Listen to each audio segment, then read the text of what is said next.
The fight does not go well, Enterprise. We're attempting to withdraw and regroup. Rendezvous with fleet.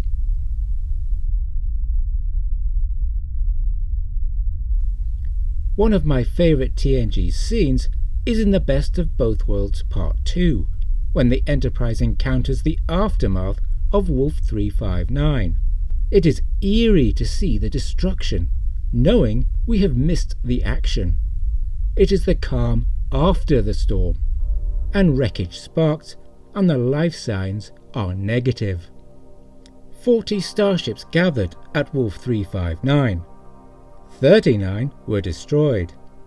One starship clearly survived. But which one?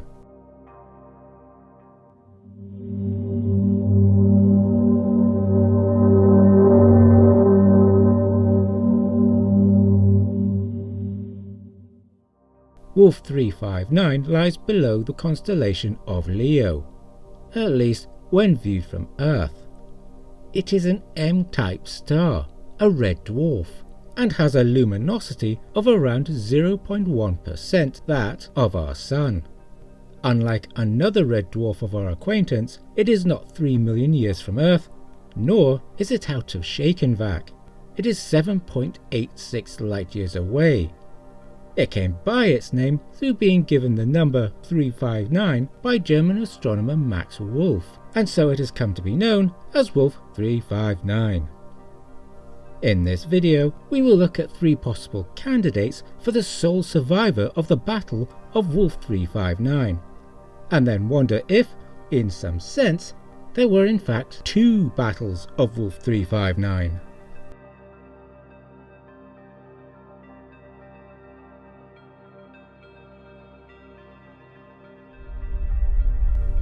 No complete and comprehensive list of the Wolf 359 vessels exists, deliberately as it happens, but coming pretty close are those offered by websites such as Ex Astra Scientia and Memory Alpha.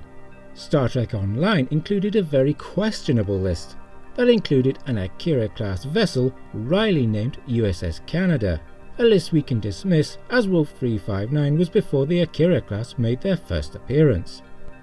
Here, I shall call Admiral J.P. Hansen's force a battle group, as when I hear the word fleet used, I think of all of Starfleet as a whole, and as his force did not have a number, for example, 4th Fleet, 7th Fleet, etc. According to Nora Sati in the Drumhead, nearly 11,000 people died at Wolf 359. Divided equally between 39 ships, this gives us 282 per vessel. A Galaxy class has 1,000, and we can expect a Nebula to have a similar complement. Same saucer, similar secondary hull, but no dorsal. Let's say 800 or 900 people. There were at least 2 Nebulas and 2 Excelsiors, but in order for this to work, there would have had to be many ships with remarkably small crews. I should also throw into this mixture the mystery Excelsior, which brought Hansen and Shelby out to the Enterprise at the beginning of the Best of Both Worlds Part 1. The script calls her a transport-class vessel, but given her proximity to the action, we could reasonably suppose she was also a part of the battle group. Admiral Hansen's flagship has been theorized to have been a Galaxy-class ship, based on both the use of the Enterprise D battle bridge production set and a reference in the script to a Galaxy-class bridge. Such a Galaxy-class this early would make her a Batch 1, one of those initial 6 galaxies. As we have already considered the identities of those 6 in an earlier video, the Enterprise D and her sisters, we won't dwell too much on this subject. But perhaps she is our missing Batch 1 ship. We might call her the USS Discovery, or possibly use the name Star Trek Online suggested, the USS Columbia. Personally, I have recently warmed to the idea of a Batch 1 galaxy being christened USS Kitty Hawk NCC 71903, in honor of the first powered, controllable, heavier-than-air machine craft flight. We have, in effect, a pair of lists, the 1990 list, TNG, and the 1993 list, DS9. On the first we find the Proto-Nebula class USS Melbourne, the Buran Challenger class with its Russian Typhoon conning tower. No, really, the model makers took it from a Typhoon class submarine model kit. The Wahani Cheyenne class, the Firebrand Freedom class, the Kaishu New Orleans class, the Princeton Niagara class, the Chekhov Springfield class, and the Unseen Tolstoy Rigel class, which is a bit like a Nigel class, but with more to it. There is also the mysterious Constitution II class engineering hull, clearly used as a generic wrecked starship to add to the general devastation, although the wreck disappears after the ad break. I do hate it when that happens. In the 1993 pilot episode of Star Trek Deep Space Nine, Emissary, we witness part of the battle, but as this was 3 years after the Best of Both Worlds Part 2, there is a degree of retroactive addition. It is worth noting, however, that the writer of the Best of Both Worlds, Michael Piller, was also one of the writers of Emissary. The 1993 list has the Saratoga Miranda class, the Yamaguchi Ambassador class, the Bellerophon Nebula class, the Bonestel Oberth class, and just what was a little Oberth class science vessel doing at Wolf 359 anyway, and an Excelsior class USS Melbourne. A line of dialogue cut from the script included a reference to a USS Gage, but as it was cut, we can put the Gage aside. Together, we have 12 named ships out of a total of 40, including one, the Melbourne, which manages to be both a Proto-Nebula and an Excelsior, depending on which series you watch. As the years went by, other names were added to the list, including in Star Trek Voyager, the Roosevelt, apparently an Excelsior-class vessel with the hull registry of NCC 2573, and Star Trek Picard, the Constance, NCC 10367, Constellation class. These are retroactively added, of course, but take our total up to 14 named ships. 26 starships of Hansen's battle group remain anonymous.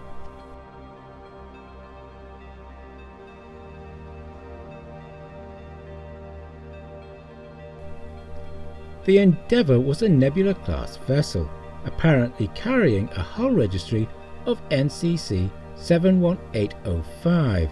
She is often cited as the starship that got away.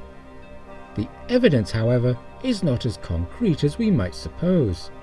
The idea that the Endeavour is the sole survivor originates from a line of dialogue in the Star Trek Voyager episode Scorpion Part 1. Janeway is reading up on the Borg, and one commanding officer she quotes is Captain Amazov of the Endeavour, who has said, "It is my opinion that the Borg are as close to pure evil as any race we've ever encountered." It is assumed that Captain Amazov was speaking from first-hand experience. The logic goes that this experience had to be prior to 2371, the year Voyager was abducted and dropped unceremoniously into the Delta Quadrant. The only possible way Captain Amazov could have gained that first-hand experience prior to 2371 is at the Battle of Wolf 359. So far, so good. However, that this is first-hand is not explicitly stated in Scorpion. Indeed, Amazov's statement is in fact rather vague and generic, sounding as if derived second-hand. In the real world, we could easily dismiss this apparent evidence. Perhaps Amazov undertook research and eventually wrote the proverbial handbook on the Borg. Perhaps he was involved with Hansen's work at Starfleet Tactical. Consider the TNG episode The Neutral Zone, and ask, was the Enterprise the only starship investigating the mysterious destruction of those distant outposts? This destruction was later established as being the work of the Borg. Perhaps New Providence Colony was not the only one to suffer a visit from its friendly neighbourhood Borg cube. This is a case of the rules of reality versus the rules of fiction, and in fiction, the complexities of reality are often reduced to more manageable fare. It could be easy for later writers to assume the Endeavour was indeed the survivor and write it as such, but there are other objections. As stated earlier, the Endeavour was a Nebula-class starship. The class were formidable weapons platforms. Think of the reaction of the Cardassians in The Wounded. Given the shattered hulks and wreckage that the Enterprise encounters, it is safe to suppose the forefront of the battle was not a safe place to be. Therefore, the Endeavour, like her sister the Bellerophon, would not have survived. If the Endeavour really was the survivor though, then where was she? There was no sign of her when the Enterprise arrived. Surely, if she was still operational, we would have seen her picking up escape pods. Did Captain Amazov run away once he saw the battle was getting too hot? It is my opinion that the Borg are as close to pure evil as any race we've ever encountered, he wrote. Was this bitterness? Was he projecting onto the Borg his anger at his own cowardice?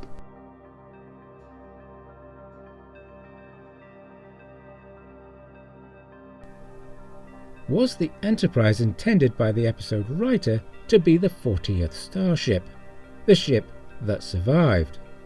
In support of this theory is the fact that the battle group was gathering at the Wolf 359 system and the Enterprise herself was on her way to Wolf 359. And yet, she was not present at the battle, so can we truly include the Enterprise in our count? One thought that has recently caught my attention is the question, why didn't the Enterprise stop for survivors?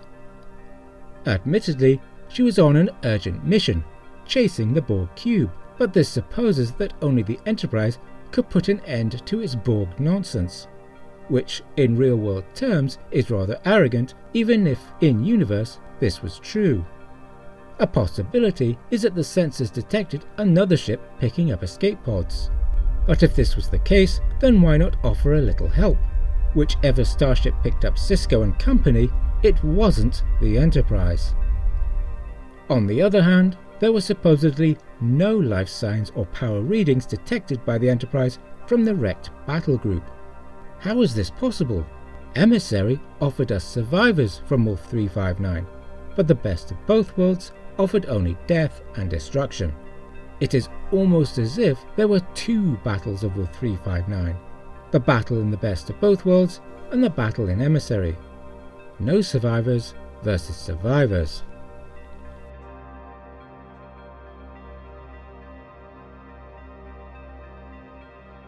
One of the named ships in the 1990 list was the Cheyenne-class USS Hawani, with a hull registry of NCC 73620. This ship was present amongst the wreckage seen from the Enterprise, damaged with the loss of all hands, but apparently salvageable and rebuilt as she was present in Redemption Part 2. In this later episode, she carried a hull registry of NCC 71620, which is so close to the original NCC 73620 that we could easily dismiss it as a typographical error. Was this Redemption Part 2 ship the same Awani we saw in the Best of Both Worlds Part 2? If so, then it seems we have our sole survivor. It would be interesting to know what the new crew thought about serving aboard a survivor of Wolf 359, a ship of ghosts. If the Awani was damaged but salvageable at Wolf 359, then how is it possible that the entire crew were killed? Were they abducted and assimilated en masse? Perhaps the Awani was the scout of Hansen's battle group and was the first to be engaged. The Borg's initial tactic might have been to disable the ship and assimilate the crew, but then the rest of the battle group engaged and the Borg changed their tactic from capture and assimilate to destroy all resistance. Sati's statement that nearly 11,000 died might refer to the total dead bodies recovered the confirmed dead rather than to the number of total casualties, and this would include an estimate for those missing in action presumed assimilated.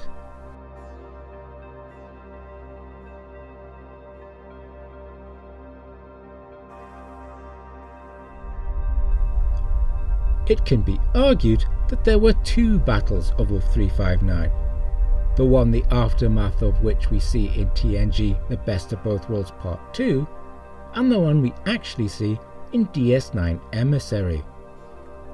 Let me explain my thinking.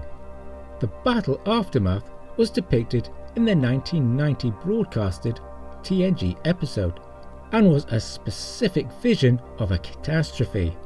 The DS9 depiction was broadcast in 1993 and was a retroactive vision, one that contradicts the first. We have two visions of the Battle of Wolf 359 from the same writer. The implication of The Best of Both Worlds Part 2 was that there were no survivors, hence the reason the Enterprise did not stop to pick up escape pods. In Emissary, though, it was necessary to have Sisko survive, and so the writer modified his vision of the battle to give us a slightly different Wolf 359. Of the two, I personally prefer the first. Having the battle occur off-screen was a masterstroke. The imagination runs wild and lends to Wolf 359 an aura of horror and despair missing from the more explicit DS9 depiction. The lack of survivors and the scenes of devastation make the Borg a powerful and terrifying enemy, and as a result, the emotional satisfaction of the final victory is sweeter. It seems we have our Wolf 359 survivor, but it is not a hopeful, optimistic survivor story. The Endeavour we can discount as the evidence is fragile at best. The Enterprise is unlikely, as whilst she was heading for Wolf 359, she was absent from the battle itself, and I think it most likely Admiral Hansen did not include her in his 40 starships statement. This leaves us with either a so far unnamed and unsuspected starship, which, coming so long after the original vision of 1990, would not feel authentic, or the Hawani, which we know was present and then seems to have reappeared in a later episode. But, as I have said, this is not a hopeful, optimistic survivor story. The ship survived, but her crew did not.